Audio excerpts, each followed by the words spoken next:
Olá, sejam bem-vindos a mais uma edição do programa Alto Astral 14. Bom, pelas imagens vocês já estão vendo aqui nossas convidadas, que prestam serviço relevante, né, no mundo todo. E na cidade de Anápolis não é diferente. Claro que a gente está falando do SAMU. É bom sempre lembrar, SAMU e associar o número 192 na sequência. Nas situações de urgência e emergência, as pessoas têm aquele apagão e, meu Deus do céu, vira uma confusão. Bom, vou apresentar nossas convidadas. Vou começar aqui com uma que já teve entrevista para mim, a Eliane Bento Moreira de Lima. Ela é pós-graduada em urgência e emergência, UTI, serviço de regularização no SUS. Também coordenadora geral do SAMU 192, Anápolis, tem a região chamada Pirineus, atuação no atendimento pré-hospitalar terrestre, aeromédico, pediatria, também cuidados paliativos e gestão de serviço de saúde. Já foram, viu, Eliane, para falar esse currículo aqui. Seja bem-vinda mais uma vez. Olá, e assim, é uma satisfação imensa, né, estar aqui novamente, agradeço o convite. E realmente, e só não está escrito aí, apaixonada pela enfermagem, que realmente é... Talvez seja o mais importante, né? Sim, eu acho que para a gente fazer um trabalho bem feito, primeiro você precisa se apaixonar por ele, né? E apaixonada pela profissão de enfermagem, é claro, pela instituição SAMU, que é a minha grande paixão e um grande desafio. E nossa outra convidada, acho que é a primeira vez que entrevista, Edetina Augusta Batista Dias de Mello. É enfermeira, também apaixonada, tenho certeza. Com certeza. Pela profissão, responsável técnico de enfermagem no SAMU, 192 Anápolis. Também presta serviço de atendimento pré-hospitalar terrestre, aeromédico e gerência de serviço de enfermagem. Betina, seja bem-vinda aqui ao programa Alto Astral 14, coisa boa. É muito motivo de alegria, né, estar aqui juntamente com a Eliane, a gente está aí nessa jornada. E estar ali no SAMU é uma grande satisfação, eu acredito que é um presente, que foi um presente de Deus para a minha vida, estar ali juntamente com pessoas tão especiais e desenvolver esse trabalho, né? Como diz assim, a gente tem sempre visto por aí, quando você faz algo que você gosta, isso se torna tão prazeroso que o trabalho se torna muito gratificante para a gente. Então, estar ali com essa equipe é muito prazeroso e muito bom. Tem aquela frase lá que fala, trabalho que você gosta, você vai ter a sensação que você nunca está trabalhando. Exato, e é exatamente assim. É por aí, né? A gente se diverte. Exatamente. Às vezes a gente está estressado em casa e desestressa do trabalho. Não que o trabalho de vocês não seja altamente estressante, né, sem dúvida nenhuma, mas, enfim, esse companheirismo, e a Eliane até falava aqui que a Edetina é a fiel escudeira dela. Tem muito essa questão da parceria, enfim, do atuar juntos, e muitas vezes no trabalho da gente, seja o jornalismo de vocês também, a gente convive mais, às vezes, com pessoas que não são da nossa família, mas tornam quase sempre, né? A convivência do tempo é muito maior. Tem muito essa cumplicidade, essa parceria de olhar uma no olho da outra e já saber o que quer dizer, e essas perguntas são comuns, sabe? Quem quiser levantar a mão para responder, fica à vontade. Eu preciso responder essa. Com certeza, né? Então, é uma grande parceria. E, como eu sempre digo, a parceria e os laços, eles vão se fortalecendo justamente porque parceria não é você estar junto só nos momentos de alegria, sim, né? E também nos momentos de dificuldade. E, realmente, o SAMU é um grande desafio. Quando eu falei a gente se diverte, foi no sentido de a gente estar feliz e com a sensação do dever cumprido. Mas os desafios são muitos, que se não tivermos do nosso lado pessoas de confiança e com ideais, né, com a mesma linha de raciocínio e ideais que a gente não vai dar certo. Só dá certo porque é uma grande equipe dando as mãos, são muitas mãos, né? Às vezes, até mesmo em poucas ações é que se constroem grandes trabalhos. Então, o SAMU é bem isso. Né, o profissional que não consegue trabalhar em equipe, que ele não entende esse princípio básico, que é junto que a gente consegue promover o melhor, realmente ele não teria um perfil para trabalhar no SAMU. Então, hoje nós temos essa benéfice. Os nossos profissionais hoje, principalmente os que estão na gestão, são profissionais que têm muito esse princípio e a gente sempre busca isso, né? E esse trabalho em equipe é que fortalece a instituição SAMU. Betina, você consegue bater o olho assim na Eliane e perceber se ela está naquele dia legal, tá? Só no olhar assim dá para perceber? Com certeza, esse tempo todo. Quando ela fala assim, Edetina, aí eu já sei. Só no olho rosa? Já sei. E assim, isso é muito bom. E eu falo também até pela equipe, né? Pela equipe operacional, que são os enfermeiros, os técnicos de enfermagem, do qual estou ali à frente, a gente passa a conhecer cada um, né? Você conversa com cada um e, como diz assim, se torna uma família e que você passa a conhecer cada profissional, cada pessoa que está ali. As pessoas, os profissionais que trabalham ali no SAMU, eles realmente são apaixonados pelo trabalho que fazem, que desenvolvem. Como equipe, porque lá no operacional, lá na rua, no atendimento, é uma equipe que está ali. Então, essa equipe tem que estar interligada e para poder fazer um bom trabalho, desempenhar cada um com a sua função, mas no todo a equipe para desempenhar o trabalho da melhor forma possível. Porque problema todo mundo tem. Se a gente for levar os problemas para o trabalho, a coisa não flui. Então, a gente pode até chegar aborrecido, mas daqui para frente Sim. Tem que ser legal. Ainda mais para salvar vidas, né? Porque não é uma pessoa que salva, é a equipe. E algo muito importante, só para complementar, que é muito importante, eu acredito que é o mais importante de todos, é você colocar Deus em primeiro lugar. Sim. E ali a gente tem procurado fazer isso, sempre no início do plantão, a gente tem entregado o serviço, o dia de trabalho na presença de Deus, colocado nas mãos dele para que venha tudo transcorrer da melhor forma, para que ele tome a direção e tendo assim a certeza de que tudo mais irá bem. Ou seja, dar o discernimento e a capacitação para vocês agirem num momento de estresse da maneira mais eficiente possível, né? Prezando sempre pela segurança, e quando a gente fala de segurança, né? Segurança da equipe, segurança do paciente, e só pegando um gancho nisso que a Edetina falou, né? Algumas pessoas até me perguntam, eu estou no SAMU desde 2007. Aí as pessoas me perguntam, mas por que você está no SAMU até hoje, né? Eu falei, gente, porque foi Deus que me colocou ali naquele lugar. Então, realmente, é a presença de Deus o tempo todo, fortalecendo nossas ações. Eu acho que na área da saúde é isso, né? É Deus à frente de todas as nossas ações.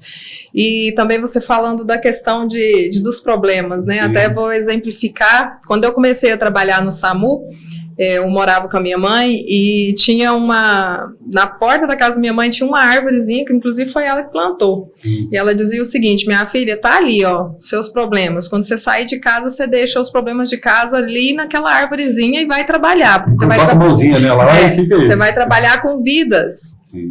Então, você esquece os problemas de casa. Quando você se retornar, você pega os problemas do trabalho, põe na árvorezinha e pega os de casa e vai para casa. E assim você faça todos os dias. Então, são grandes ensinamentos que a gente vai tendo, né? A criação, os pais, sabedoria dos pais e a força de Deus, que é a totalidade da nossa força, que vai nos capacitando para esse trabalho.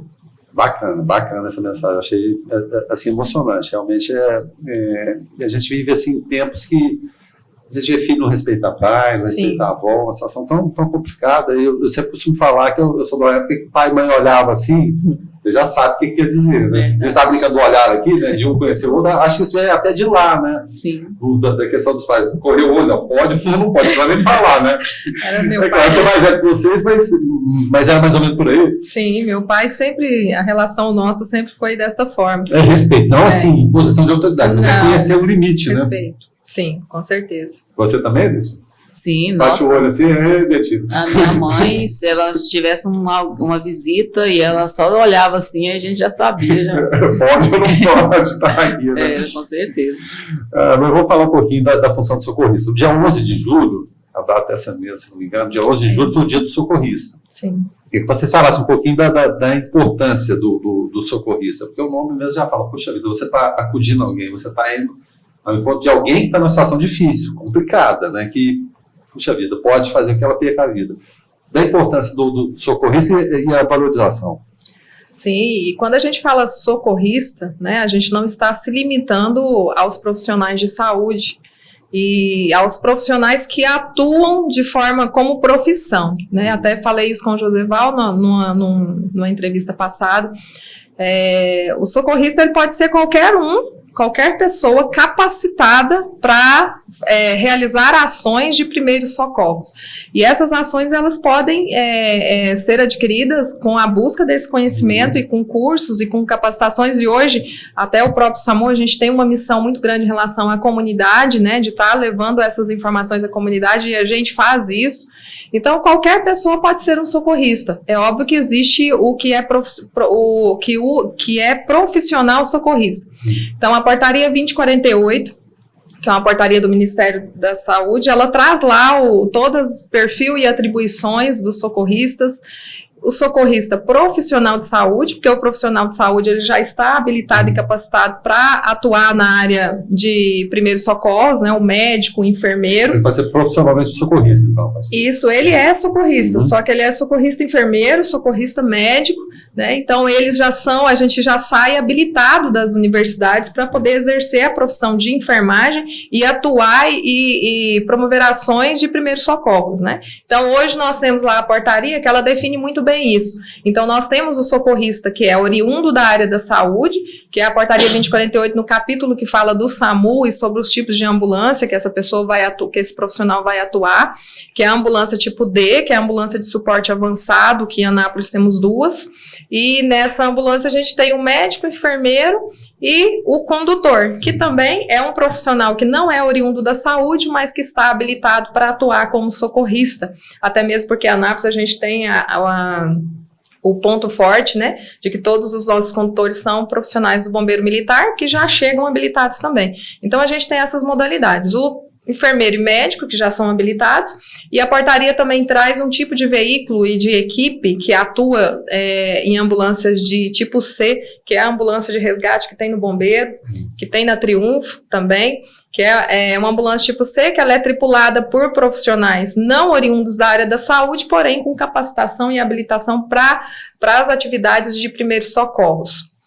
E, como eu disse, a comunidade, as pessoas que não são profissionais da saúde, que não são socorristas que utilizam como profissão, mas podem sim ser um socorrista com um poder imenso na mão, se tiver o conhecimento para a ação.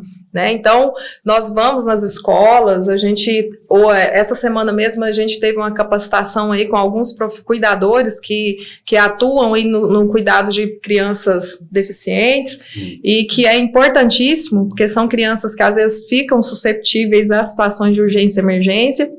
Então, nós vamos levar essa informação para essas pessoas que vão multiplicar esse conhecimento e que quanto mais conhecimento mais pessoas a gente conseguir levar esse conhecimento, mais apoio a equipe do SAMU vai ter, porque é importantíssimo a pessoa que está no local de uma situação de agravo à saúde, que ela presencie uma vítima em situação de engasgo, uma situação de um corte com sangramento, desmaio, crise convulsiva, diversas situações, né, que entram na categoria de urgência e emergência, e é importantíssimo as ações dessa pessoa ali no local, né, até a chegada da equipe especializada.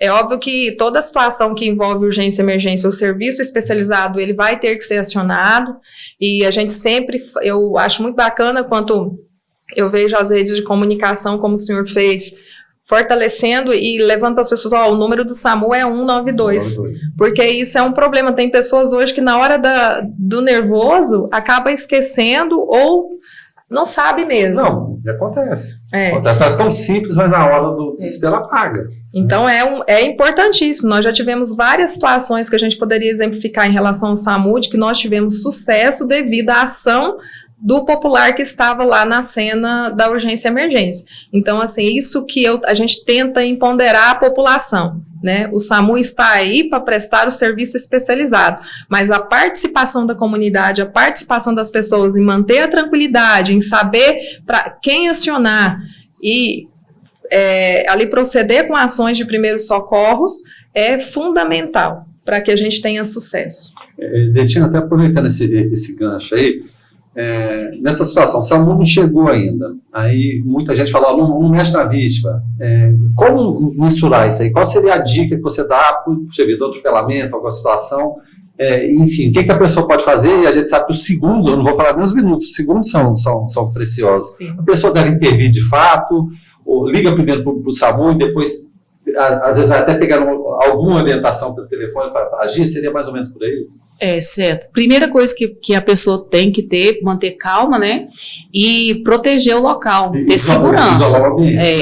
isolar o ambiente e ela ter segurança ali, porque dependendo do local, se ela se colocar em risco, ela vai se tornar mais uma vítima. Pode ampliar mais o acidente. No caso do acidente de trânsito, numa via pública, ela tem que ter proteção, isolar aquele local, né, proteger aquele local e chamar mais pessoas estão ali. Aciona o serviço. Vai fazendo isso, outro vai ligar para o SAMU, outro vai aquela pessoa, a pessoa que está lá no local, que ela tem mais disposição para comandar, ela vai pedir alguém para ligar no SAMU ou no bombeiro, né?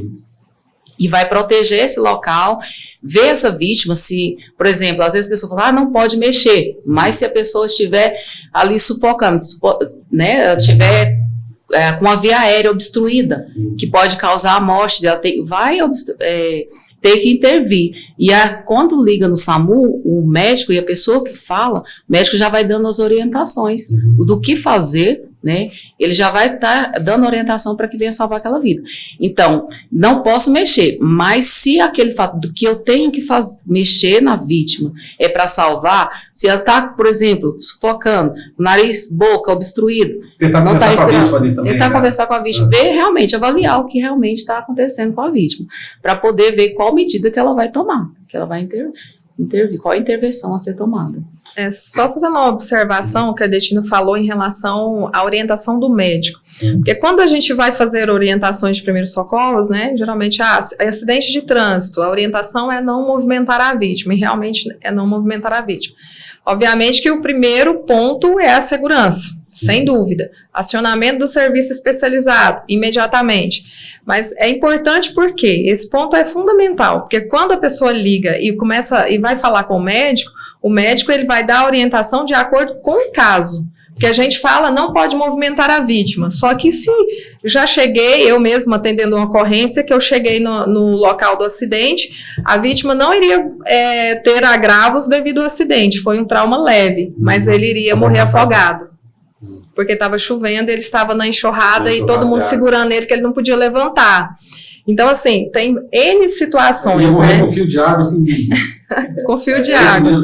Isso mesmo. Ele ia broncoaspirar, ia ter problemas lá, se não evoluísse a óbito, mas, assim, pelo menos uma pneumonia, uma coisa assim mais que queria trazer uma complicação posterior. Você tá sujeira, queria. Sim. Então, é importante que a pessoa esteja muito atenta e tenha paciência de falar, né, lá com o médico, porque quem tá na cena, um segundo é uma hora, né? Acontece muito que a pessoa fala, nossa, mas o médico tá demorando demais para falar, tá perguntando demais, mas é fundamental entender a cena também. Entender, né? Para ele disponibilizar o melhor recurso, né?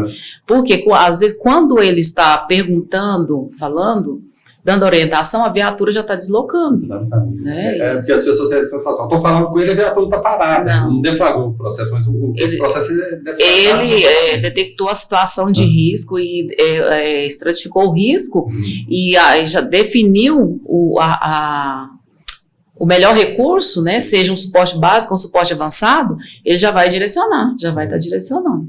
Então, e o muito importante, né, eu gostaria até de ressaltar isso aqui, porque isso já, né, aconteceu e a pessoa que liga no SAMU, ela realmente, quando ela aciona, liga o 92, o TARM, né, o telefonista, ele atende o telefone, ele vai pegar o principal dado, que é o endereço e a natureza, o que está acontecendo? Como chegar também. Como chegar. E aí ele tem que pegar o endereço, e a pessoa tem que saber passar corretamente, senão não tem como a viatura chegar, né? Hoje a gente tem GPS, que quando começou o SAMU, lá em 2005, né, a gente não tinha, Agora vocês eram necessidade tudo. Né? Isso, a gente conhecia tudo, porque você ia pelo endereço, e os bombeiros, né, como já fazia o pré-hospitalar também, dava referência pra gente. Dava referência, e a pessoa às vezes não quer falar, tá perguntando muito. Então ele passa, e ele só desliga o telefone quando o médico fala para ele, depois que ele fala com o médico, porque o médico tem que perguntar sim, justamente para estar sabendo qual viatura, qual recurso que ele vai mandar. Se vai mandar primeiro a motolância, por exemplo, no caso de uma parada cardíaca, a questão do trânsito, tem as motolâncias, que é um veículo de intervenção rápida, que chega mais rápido, né? As motos vão chegar mais rápido. Então, ele já vai chegar mais rápido, já vai dar o primeiro atendimento ali. Então, aí só depois que o médico fala com o médico, que o médico pode desligar o telefone, porque aconteceu que o TARM falou pro solicitante que vou passar a sua ligação para o médico, e ele desligou o telefone. E aí não pegou os dados corretamente, e aí não sabia para poder enviar os socorro. Aí eu imagino que fica a situação de agonia para vocês também. Pra gente também. A gente tem que salvar alguém e não está sabendo como chegar para o próprio primeiro atendente. É complicado. Quando a gente consegue até retornar para o solicitante, né, que às vezes a gente retorna, mas às vezes a gente retorna e ele não atende. Aí causa uma aflição tremenda em todos nós, né? Porque o reloginho começa a contar ali, né, na cabeça de vocês, né? E, bom, a gente está falando de Anápolis, é claro, mas o SAMU, a gente está falando da região Pirineus, atende não só Anápolis, mas que região específica? Então, o SAMU Regional Anápolis, né, que é a Central de Regulação de Anápolis, aqui a gente é responsável por 10 municípios, né, incluindo Anápolis, é claro. É Alexânia, Abadiânia, Gameleira, Goianápolis, Teresópolis, Anápolis, Campo Limpo, Pirinópolis, Corumbá e Cocalzinho. Então, são 10 municípios que compõem a região Pirineus. Posicionada a Central de Regulação da região Pirineus em Anápolis, onde a gente fica responsável por regular todas as ligações direcionadas a 192 dentro dessa região, cai na Central Anápolis. E algo que é extremamente importante de falar sobre a Central de Regulação, né, é que a Idetine explicou que o telefonista atendeu, passou para o médico. O médico regulador de SAMU, ele é autoridade sanitária na rede de atenção às urgências. Por quê? A regulação médica é ato médico, né? Então, somente esse profissional pode executar essa atividade.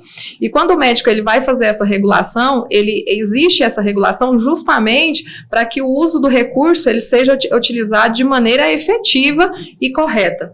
Porque o médico, ele cumpre 3 etapas. Ele faz a avaliação, baseado nas informações que o solicitante está passando, por isso a importância da exatidão nessas informações, e ele faz a avaliação, estratifica o risco para definir que tipo de veículo que vai e toma a decisão técnica. E é nesse momento da decisão técnica que ele vai tomar a decisão, envio de veículo, qual?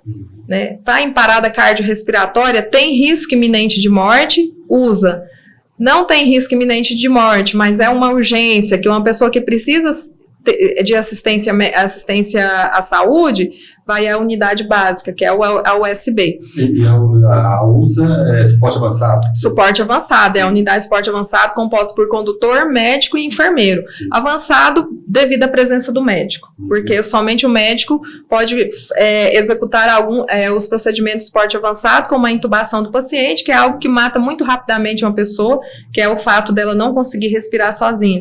Né? Então, tem alguns outros procedimentos também. E a unidade básica, que vai o condutor e o técnico de enfermagem, que chegam no local, avaliam, em algumas situações, o médico prescreve via telefone, que isso é previsto junto ao CFM, a prescrição por telefone, né? Prescreve algum medicamento para analgesia, algum medicamento para conforto do paciente, às vezes é administrado lá no local mesmo, é estabilizado o paciente e transportado ao hospital se for necessário.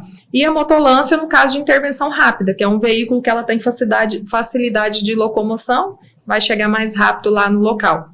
Então, dentro da região, nós temos 5 municípios que têm base descentralizada do SAMU, que ficam sob a gestão do próprio município. É isso, até que eu ia perguntar, vocês têm unidades, então, de suporte avançado, ou básicos que sejam próximas, ou nessas regiões também. Não precisa de sair de Anápolis para chegar em Alexandre, chegar em Abadiânia. Sim, e o nosso grande desejo como gestores seria o ideal, né? é ter em todos os municípios, e a gente está trabalhando para isso, porque isso tudo é desenvolvido através de projetos técnicos, né? A gente precisa provar para o Ministério que existe essa necessidade. Sim. Então, hoje nós temos em Alexânia, tem uma unidade básica e uma avançada, em Abadiânia tem uma básica e um projeto aprovado para uma avançada, Teresópolis vai ser implantado agora, e Pirinópolis 2 básicas, Corumbá 1 básica e 1 avançada, e Cocalzinho 1 básica e vai receber uma outra básica agora,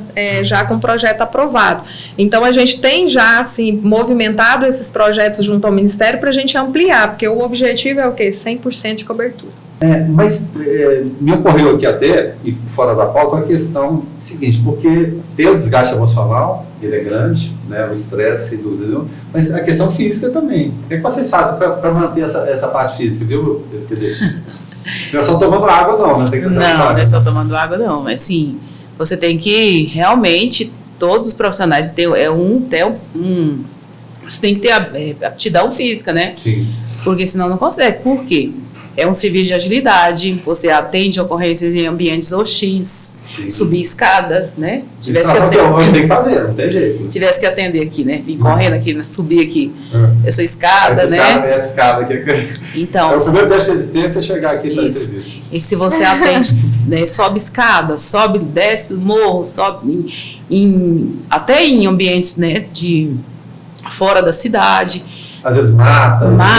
Medo não pode ter, né? Medo não pode ter. Será que eu vou? Não, tem que ir. Então você tem que estar realmente bem, fisicamente, né? Emocionalmente também. Sim. Porque se você não estiver emocionalmente fortalecido, às vezes você chega, dependendo da ocorrência, do agravo, que às vezes você depara com uma situação que talvez vai te trazer um emocional para, né? Sim. Igual a gente tem muitas vezes, assim, o profissional... Desculpa. O profissional chega e fala assim, nossa, mas essa ocorrência, eu fiquei, nossa, me abalou e tal, fica emocionado. E às vezes já aconteceu várias vezes, realmente. Como é que a gente fica? A gente é humano, né? É humano. Você se deparar com uma situação que às vezes é uma criança, né? A ocorrência com criança, geralmente os profissionais comovidos. Várias situações, assim, esses dias mesmo, teve a enfermeira falou assim, nossa, porque teve um parente dela que faleceu na mesma situação da ocorrência que ela foi atender. Né? Então, o emocional tem que estar fortalecido, você tem que realmente... E como eu disse, às vezes você chega numa ocorrência para atender, que você depara com uma cena que ela é tão difícil, aí você, como diz, engole o choro e vai atender. Mas já aconteceu de chorar depois? Chora sim. Mas você tem que atender, né? Então você tem que se posicionar, e por isso que muitas vezes as pessoas até falam assim, vocês não têm coração, vocês são muito... Todo mundo imagina, o médico é frio, né? É frio, mas por quê? Se eu não me posicionar e ser forte, eu não vou conseguir dar um atendimento. Então, tem que estar fortalecido, procurar, a gente fala assim, até no município de Anápolis tem o NASA, né, que é um apoio, aos profissionais, aos servidores do município. Apoio psicológico é fundamental. Apoio psicológico, assim, então, é disponível para os profissionais que precisam, né, então, para se fortalecerem. E, às vezes, a maioria deles, né, procuram fazer atividade física para se fortalecer o físico, para poder, porque demanda força física, pegar maca, paciente, fazer esforço físico mesmo, né? Então, é preciso estar em todas as áreas, no emocional e físico, eles têm que estar preparados. Até mesmo porque, assim, a gente tenta fortalecer muito a nossa equipe, né, e ponderar mesmo, a gente fala, os profissionais de SAMU, eles precisam ser empoderados. Eu gosto muito dessa palavra, porque essa palavra, ela não quer dizer que você tem que chegar, que você tem que arrasar, não é questões de vaidade, mas são questões de empoderamento, da pessoa entender a importância que ela tem para a sociedade e o quanto ela precisa se cuidar, porque eu acho que o primeiro passo é esse, para você cuidar, você precisa estar bem. Então, a gente sempre orienta, né, vamos fazer boas leituras, vamos buscar o conhecimento, vamos condicionar a nossa mente, porque é a mente que condiciona o corpo. Nós precisamos fazer atividade física, então ali no SAMU a maioria, né, faz alguma atividade física e a gente sempre tenta incentivar. Eu sou atleta, eu sou apaixonada por esporte, assim, né, eu desde de criança gosto muito de lutas, e porque isso faz a gente ter um instinto de superação muito grande. Tem gente que fala, eu sou apaixonado por esporte, mas não é para ver na televisão, não. Apaixonado e você para praticar também. Agora estou praticando paraquedismo, estou achando maravilhoso. Não pode, às vezes, é paraquedismo. E assim, sempre com muita segurança, porque eu acho que o princípio de tudo é a segurança, né? Sim. A gente tem que entender que eu vou usar as palavras do Leandro Carnal aqui, nós somos o sócio majoritário da nossa vida, né? Então a gente pertence a gente, não vamos deixar ele ir à falência, não. E entender que realmente a importância que nós temos para a sociedade, a importância que nós temos como profissional, nós mulheres também, né? Eu sou grande defensora das mulheres, porque essas mulheres são maravilhosas, não que os homens não sejam, muito pelo contrário. Vocês são muito mais. Eu acho que se completam, né? Nem um acima nem abaixo, mas no mesmo alinhamento, com o mesmo pensamento, mas assim, realmente as mulheres, elas têm uma sensibilidade maior. Então, esses problemas em relação, às vezes, se sensibilizar mais nas ocorrências, nós temos, às vezes, situações que nós precisamos abraçar a nossa equipe. A Idetina faz muito isso com a equipe de enfermagem, né? Que vai em situações que, às vezes, você se depara com uma criança e, de repente, você se lembra do seu filho, não tem como não se lembrar. Então, essas coisas tudo vão causando, assim, na pessoa, às vezes, realmente, momentos, assim, que não são tão fáceis de lidar, mas que a gente tenta fortalecer eles sempre, para que eles estejam realmente prontos para poder atender. Bom, a gente está falando de criança e a Idetina chegou com... Eu olhando de longe, assim, a Idetina está trazendo um bebê para entrevista aqui. Apresente para a gente. Vou deixar a Idetina apresentar, porque ela tem um ciúme desse bebezinho. Cuidado com ele aqui. Toma, bebê. Ela está até comprando uma roupinha nova para ele. Não, e o clima está frio, você vê que ela está vestida com roupinha de frio. Você vê o cuidado que ela tem, né? Vem muito dessa questão, dessa coisa da coisa maternal, né? E não colocando aqui homem, mulher, que não seja importante na criação dos filhos, evidentemente tem a mesma responsabilidade. Mas tem muito essa coisa do cuidar, da boneca ali, que seja boneca, mas tratar aquilo ali como uma coisa que, puxa vida, é um exemplo que a gente vai colocar aqui, mas é como se fosse um bebê, de fato. É verdade. E até mês, acho que foi maio, tem muitas palestras, né, e capacitação das mães, das puérperas, das gestantes, em relação ao engasgo do bebê. Nossa, né, que é algo que acontece. Eu pessoalmente, particularmente, já presenciei, já fui em ocorrências assim, com bebês que, infelizmente, né, perderam a vida. E às vezes, por quê? Porque a mãe, ela, nessa fase que ela está amamentando, ela fica muito cansada, né? Às vezes não dorme direito, fica esgotada, e às vezes vai amamentar esse bebê à noite, e ela dorme e o bebê fica ali no peito, engasga, né? E às vezes já presenciei, então é muito triste mesmo. Então a gente estava nessa campanha aí, orientando e ensinando realmente as mães, no caso do engasgo do bebê, né? Porque a gente até presencia mesmo lá no SAMU, às vezes chega lá, mães, a família toda com o bebê engasgado. Aqui, né? Aí chega lá e joga no seu braço para você fazer alguma coisa. Então, é muito importante observar, porque o bebê, ele até 1 ano, geralmente ele engasga ou com leite, né, ou então com outro, seja um alimento, ou então um bebezinho de 1 ano, ele já está ali, né, pega alguma coisa, coloca na boca e engasga. Tem que ficar atento. E a gente sempre faz aquela recomendação que assim, é claro, todo mundo tem aquela ideia, não, bebê sadio ou bebê gordinho, tem que ser gordinho, né? Tem que ser o bonequinho da Michelin. Se for magrinho, nossa, e a primeira pergunta, eu não sei se você concorda, você nasceu com quantos quilos? Nasceu com 2 quilos, nossa, tadinho, tá tão magrinho, aí, e o leite materno a gente sabe que não precisa nada além dele, nem água precisa, mas tem gente que já começa a empurrar, e às vezes não está aquela preparação adequada para deglutição, é todo o processo de aprendizagem, de você sugar o seio da mãe, você aprender aquele processo todo e você extrapolar aquilo ali é complicado. Eu só aproveitei para fazer esse recorte, mas fica à vontade. Então, aí o bebê, às vezes ele pode estar engasgado, mas ele ainda tem estímulo, ele está tossindo, ele está chorando muito, ele está irritado. Você pode tentar, assim, o que não é recomendado é sacudir o bebê. Não pode. Não sacude, vira o bebê de cabeça para baixo, isso não pode fazer. Né? Então, se ele ainda tem choro e você vê que ele está engasgado e ainda tem choro, você tenta, né? Às vezes, estimular aquele tosse e ele desengasga. Se for um leite e tal, talvez está com leite ali e desengasgar. Se não, você vê que o bebê qual que é o sinal que o bebê está engasgado?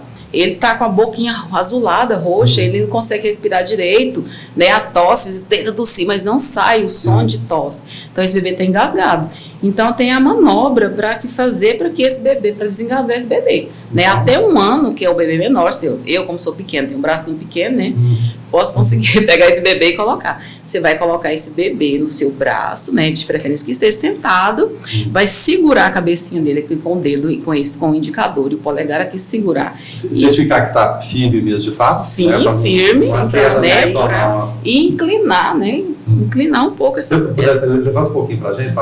Não, eu falo para o bebê, para a câmera. E aí você inclinando ele aqui no seu braço, você vai com essa parte que falou, o calcanhar da mão, né? Sim. Você vai fazer tapotagem aqui no meio aqui do bebê, entre, né, a escápula dele. E lógico que o peso da mão, de acordo com o tamanho do bebê, tem que saber mensurar isso. Saber mensurar esse peso que você vai colocar. E aqui com o calcanhar da mão você vai fazer 5. 1, 2, 3, 4, 5. Mão espalmada mesmo. Mão espalmada. Né? Então, vai fazer. Virando o bebê, você dá uma olhada, vê se desengasgou. Não. Às vezes, talvez se for um leite, alguma coisa, pode ser que desengasgue. Não. Você vai pegar com os 2 dedos aqui, entre os mamilos aqui do bebê, aqui nesse osso aqui. Na altura dos mamilos mesmo ou mais na acima? altura dos mamilos. Não. Pega aquele alinhamento. Isso, então. alinhamento aqui da altura dos mamilos. Com os 2 dedos você vai fazer 5 compressões. 1, 2, 3, 4, 5. E a cabecinha dele... Firma a cabeça. Não, é muito específico, mas... Tem que firmar, tem que estar firmado, firmadinho. Ela não vai fazer esse movimento, Isso. não, né? Aí, não, vai segurar e fazer, né? Voltou, você vai fazer 5 vezes esse procedimento. Ou até que desengasgue. Talvez você fez 3 vezes, olhou, o bebê desengasga. E vai alternando. Depois vai alternando. Das 5 vezes, você olha para ver se tem algo na boca dele, né? Ou alguma coisa que estava obstruindo, se desobstruiu. Se desobstruiu o bebê, como você vai saber se está desobstruído? Se o bebê chorou, né? Chorou, e aí tal, você vê que ele está desengasgado. Se porventura o bebê não desobstruiu, fez 5 vezes a manobra. A inicial sempre será essa, né? Essa. Sim. Para desengasgar, a princípio que é a manobra, fez 5 tapotagens, virou o bebê, 5 compressões, 5 vezes, não desengasgou, e esse bebê está engasgado, e ele perder a consciência, parar de respirar, parou entrou numa parada, você vai colocar esse bebê numa superfície rígida e vai fazer compressões cardíacas. Aqui. Até a chegada da equipe especializada. Se você detectou o bebê engasgado, você estava só você e o bebê, a mãe que está ali sozinha com o bebê. Primeiro você aciona o socorro. E aí você vai fazer a manobra. Se tiver alguém, peça alguém para chamar o socorro e vai fazer a manobra. Durante, na ligação, o médico, como a gente falou, né? Ele vai dando as orientações. Se essa é uma mãe ou alguém, um cuidador que não sabe fazer a manobra, o médico vai fazer as orientações. Aqui, não sei, mas vou tentar fazer. Vou tentar fazer, porque às vezes a gente explica dessa forma, mas às vezes a pessoa vai fazer e vai conseguir, né? Vai conseguir fazer. Então, isso é importante, sempre ir acionar o socorro. Porque talvez até você estar fazendo, o socorro vai chegar. Ou se o socorro não chegar, você vai estar fazendo e vai obter o sucesso. E muitas vezes, quando o engasgo é pelo leite materno, né, algum líquido, só o fato de inclinar um pouquinho, quando você posiciona nessa posição que ela mostrou para fazer a tapotagem, ele já desobstrui. Às vezes, quando acontece um agravo maior, é quando tem muito tempo, né? E essa criança, esse bebê, ele já tem... Não percebeu. Isso, não percebeu. Mas no SAMU mesmo, a gente, ouvindo as gravações, que todas elas ficam gravadas, a gente percebe que em muitas situações a própria mãe já fala, nossa, sai o leitinho pela boca. Então, assim, já dá um conforto, um alívio. Aí, ainda assim, na maioria das vezes, a viatura vai até o local, porque em alguns casos essa criança tem que ser encaminhada até a unidade hospitalar, porque isso aí depois pode ter aí uma pneumonia, alguma coisa assim. Aí vai depender muito da avaliação do médico regulador. Eu não sei se com o nosso bebê, o bebê dela, dá pra gente, em uma situação que está muito comum, do engasgo, algum pedaço de carne, algum alimento, aquela manobra que você faz por trás e faz aquela pressão. Com ele é possível a gente fazer para aproveitar a presença dela aqui? Sim. Aí você já é com um bebê maior, né? Sim. Por exemplo, um bebê maior de 1 ano, que aí já você tá alguma coisa mais forte ali, né? Isso. Se o bebê é maior, você não vai conseguir colocar ele no braço, né? Então você vai se posicionar na altura da criança, né? Ou do bebê, e você vai fazer aí aquela manobra de Heimlich, né? Que você vai se posicionar. Vai procurar aqui, umbigo. Aqui, para baixo, aqui, entre o umbigo e aqui. Começa. Você vai posicionar no umbigo e aí vai medir, e aí no finalzinho, que é o apêndice tifoide, você vai colocar a mão, punho, né? Sim. E vai fazer a mão dominante, um punho, médio aqui, e vai colocar a outra mão e vai fazer a manobra. Para trás e para cima. O próprio corpo está ali. Né? Sim. A criança pequena, você vai se ajoelhar ali e ficar posicionando atrás dela, na altura dela. E vai fazer essa manobra. Até que quando você se posiciona e faz essa compressão para trás e para cima, na forma do J, A tendência tem esse movimento, então. É na forma do J, você faz para trás e para cima. Isso aqui, ó, essa manobra. E é a tendência sair esse objeto que estiver. Nunca eu devo tentar tirar sem eu estar vendo. Às vezes eu não vi, aí tá sinal de engasgo, que é o sinal universal no adulto ou na criança, né? A mão ali. E então eu não devo, se eu não vejo que está obstruindo, eu não coloco a mão, porque eu posso empurrar e agravar. Tem gente que enfia a mão da boca.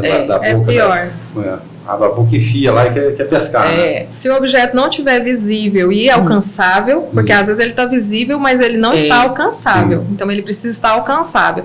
Mas a orientação é a manobra. Né? Melhor você não se arriscar. Né? Qual é o nome da manobra mesmo? Manobra de Heimlich. Porque quando eu empurro para dentro e para cima, a tendência é o objeto sair.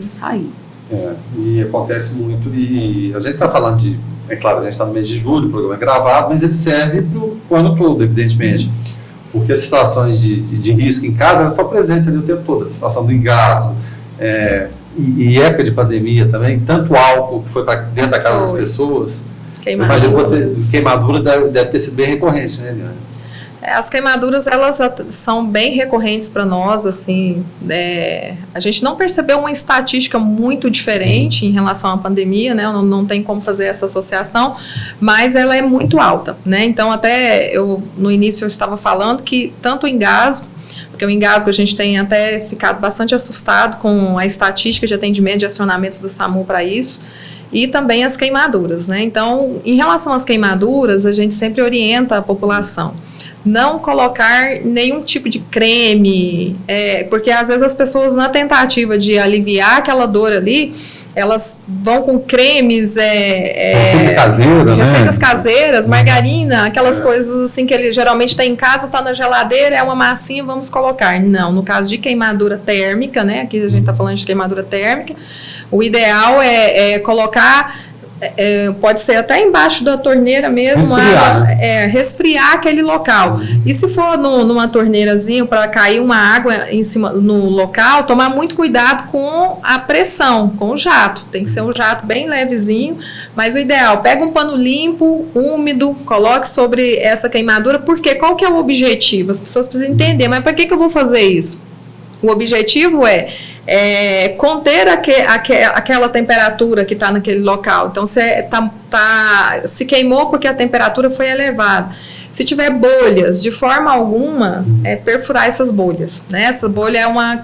alguém conferido, vamos furar essa bolha aqui. Isso aí é uma porta aberta para infecção, né? Então, isso aí depois pode trazer um agravo muito maior. Então, estou em casa, fui vítima de queimaduras, então, tentar resfriar o local. Não coloque gelo, né?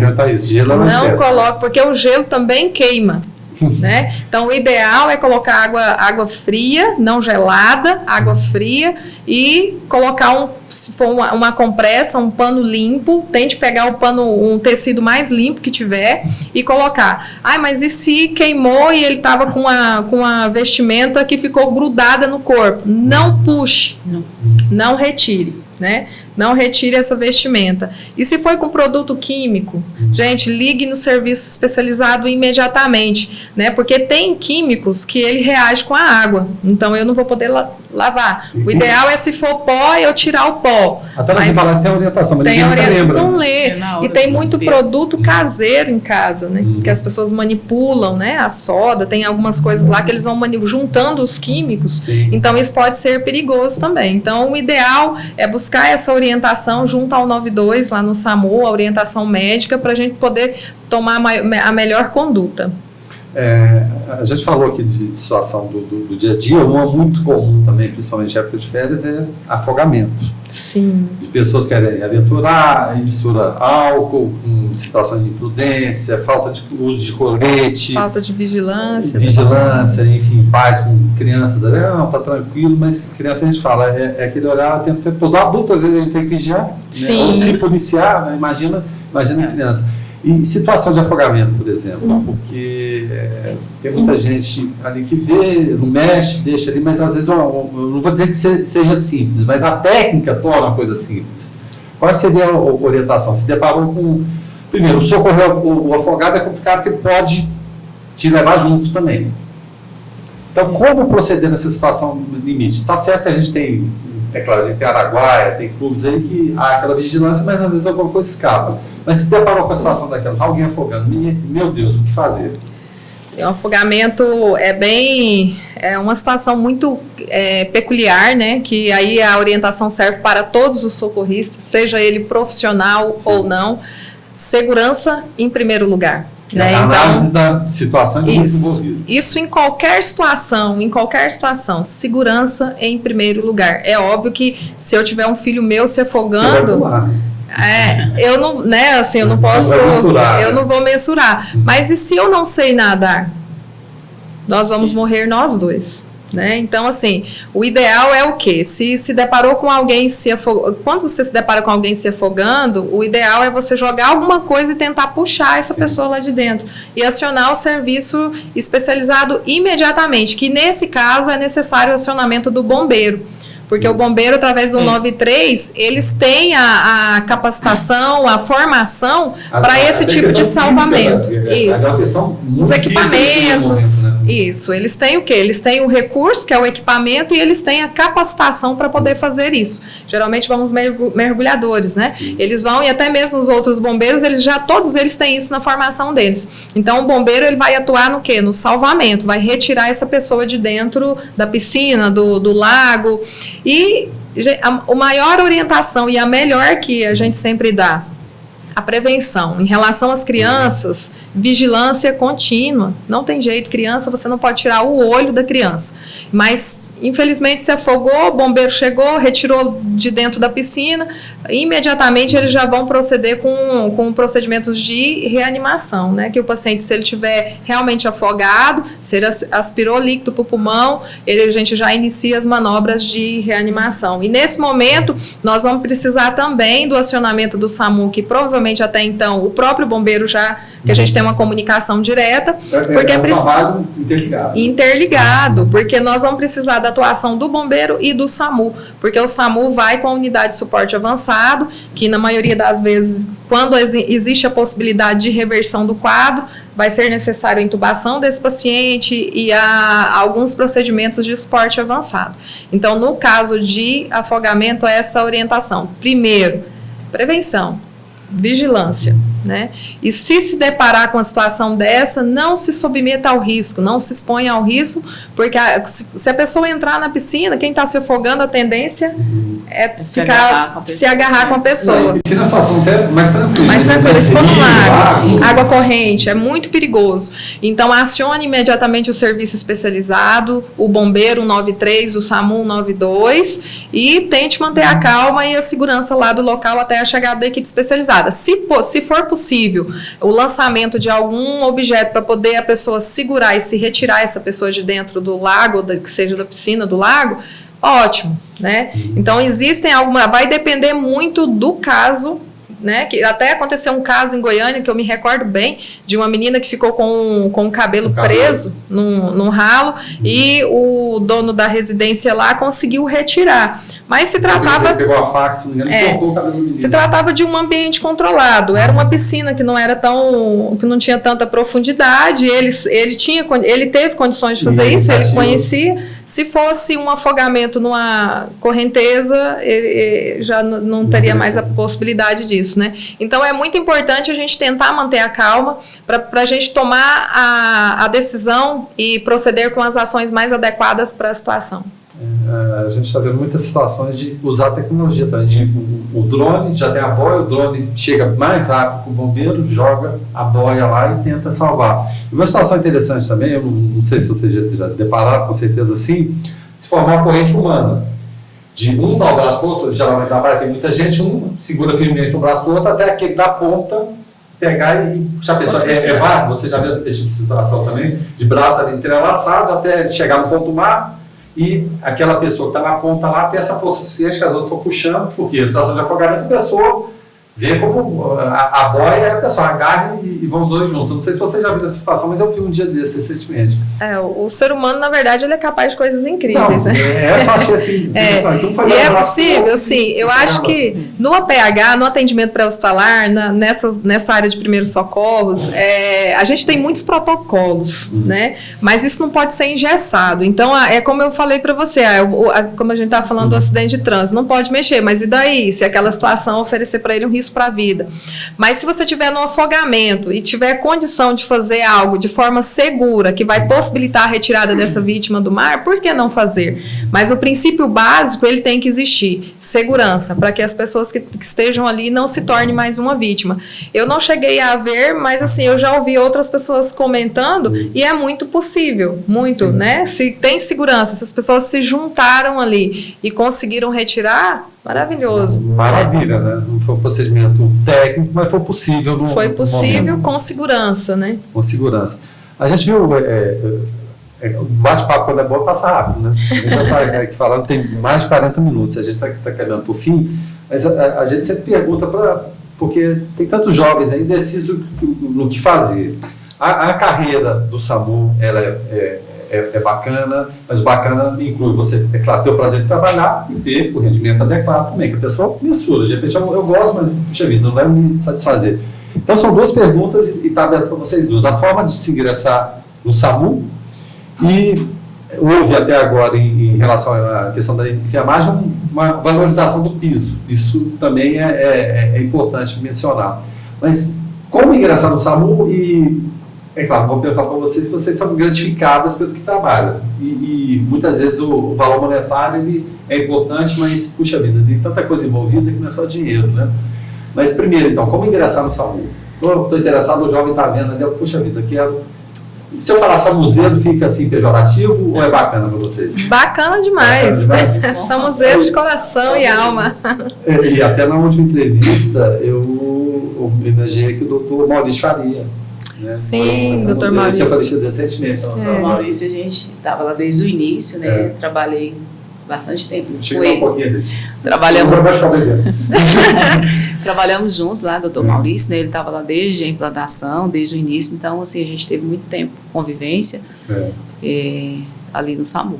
Pois é, o doutor Maurício se tornou um SAMUzeiro depois de certa idade também, né? Sim. Isso aí foi importante. Então, como se tornar um SAMUzeiro? Vamos colocar assim. Primeiro desafio, assim, uma pergunta que eu faço, até mesmo quando eu recebo, que a gente recebe os acadêmicos de enfermagem e agora também os de medicina. Vixe, né? Lá com aquela cara, meu Deus. Eu não sou muito brava, não, mas assim, eu acho que tem que ter, porque assim, eu penso que às vezes a gente faz mau uso da fé, né? Porque às vezes a pessoa tá ali, perdeu o emprego, mas até vi isso que eu achei bem interessante. Perdeu o emprego, mas porque a pessoa fazia tudo errado. Aí fala assim, não, porque Deus tem um lugar melhor para você. Não, rapaz, aprende a trabalhar primeiro, né? Porque ainda mais na área da saúde, que nós temos que ter muito conhecimento técnico, muita responsabilidade, muito amor ao que a gente faz. Então, eu pergunto para vocês, e daí? Qual que é o propósito que vocês têm da profissão, né?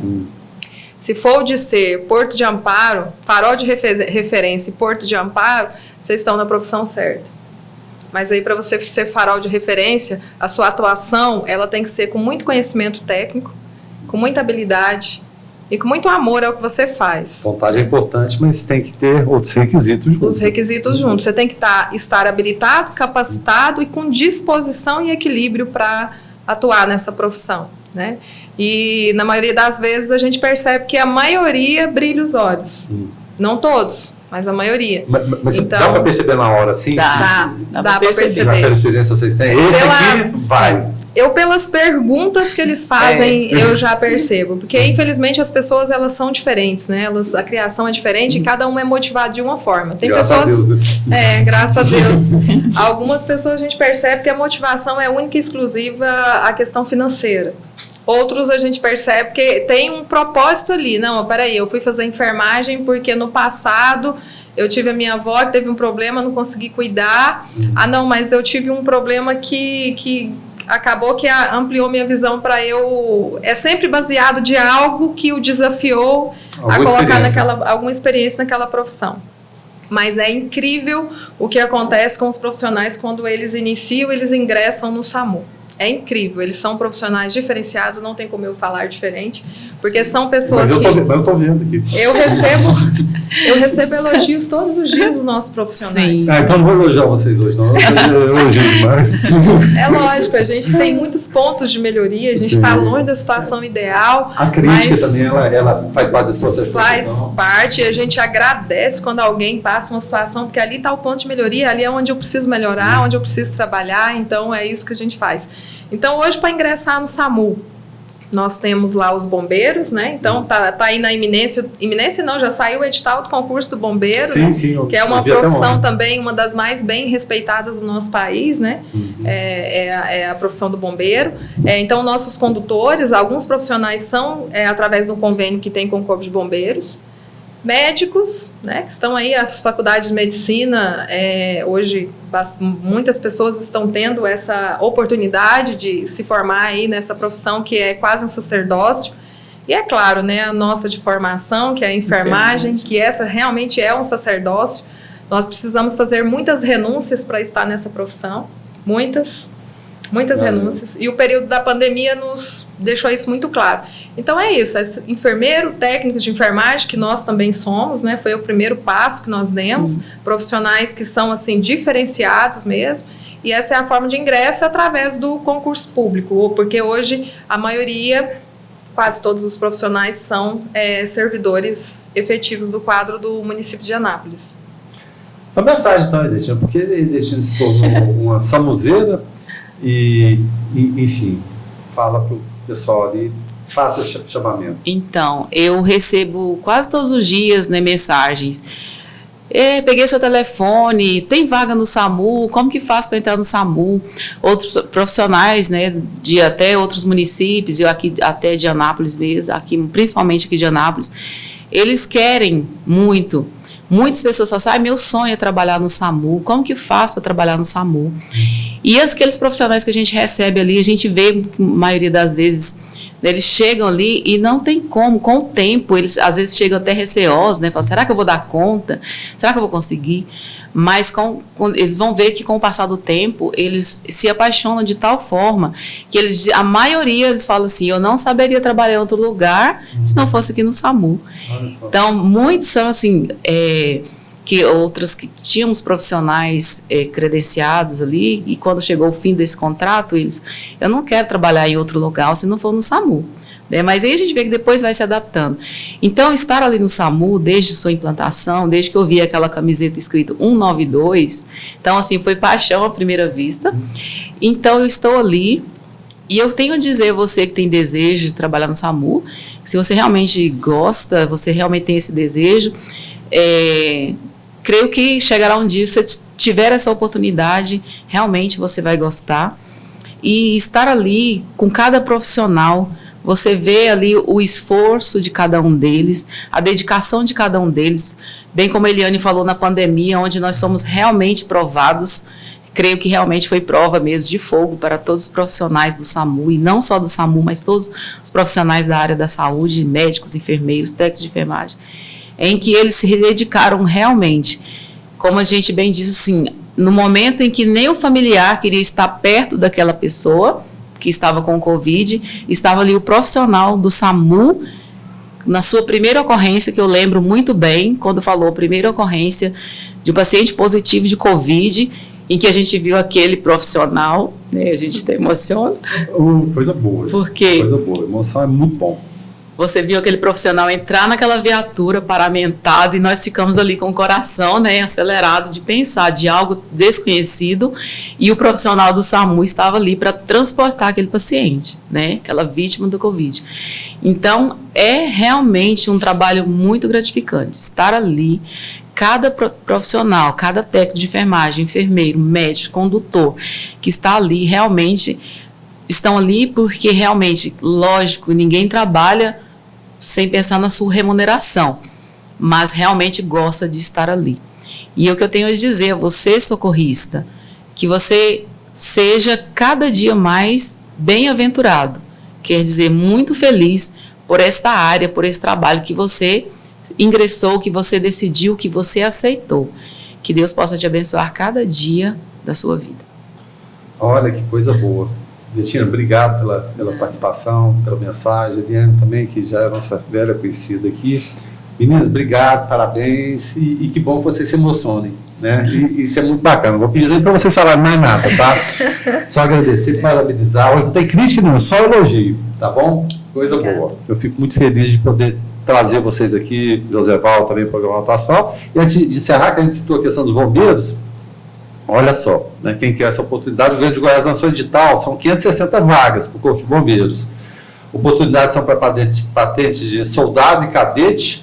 Salário, que as pessoas se perguntam, elas vão entre o salário de R$ 6.353 até R$ 8.433, ou seja, são salários bacanas, né? É claro, pode ser melhor, pode, mas é bom dentro da média que a gente tem. As inscrições podem ser feitas pelo site da banca do concurso Instituto AOCP, a partir do dia 9 de agosto, é dia do meu aniversário, viu, gente? 9 da manhã, Legal. até as 23h59 do dia 8 de setembro. Então você vai ter um mês. É claro que o programa é gravado, vocês vão ver e ainda há tempo. Meninos, obrigado mais uma vez, viu? Muito feliz de contar com vocês aqui. A bebê tem nome, não? Samuca. A Samuca esteve aqui com a gente também, tá? Então, obrigado a vocês. E, é claro, a gente sempre lembra, as entrevistas, elas são reprisadas na grade de programação do canal 14 da NET, e também no nosso canal do YouTube, programa Autoação 14. Então, mais uma vez, muito obrigado. Clínica Radiológica de Anápolis, Arroz e Feijão Imperial, Geolab Genéricos, Hospital Evangélico Goiano, Unievangélica, Supermercados Atende Mais, Compensados Anápolis, Clínica Vacine, Produto JK, a arte do algodão, Farmácia Naturalis, Cicobi Unicentro Norte Goiano, Lages Vibracom, Mercafrios Mauá, Ponte Pereira Hipercozinha Industrial, Rádio Imprensa 104,9 FM, Bioimagem, empresa biomédica especializada em diagnóstico por imagem, Restaurante Barriga Cheia, Síntese Comercial Hospitalar, Extra Corpus, Equipamentos Médico Hospitalar, EgoService, Vigilância e Segurança Privada, Maglif Uniformes, Pérola Distribuição, Crédito, Contabilidade, Perícia e Auditoria, Laveste, Lavanderia Hospitalar, Arroz Frito e Restaurante Dom Macarrão, Doutora Cristiane Santos, Endodontia, Cirurgia Parodontítica e Traumatismo Dentário, Resgate, Remoção Hospitalar, ligue 0800 591 8750, Mamãe e Bebê Kids, Varejão das Fábricas, Clínica Alto Astral, USA Arquitetura e Interiores, Fazenda Campo Largo, leite de qualidade, Arquivo Off, guarda e organização de documentos, América Enxovais e Decor, Folha Suplementos Naturais, Droga Lúcia, Economia Serviço da Sua Saúde, Opção Ótica, Doutor Café, Cafeteria e Doceria, Multigraf Impressos em Geral e Exclusiva Castor, um sonho de colchão.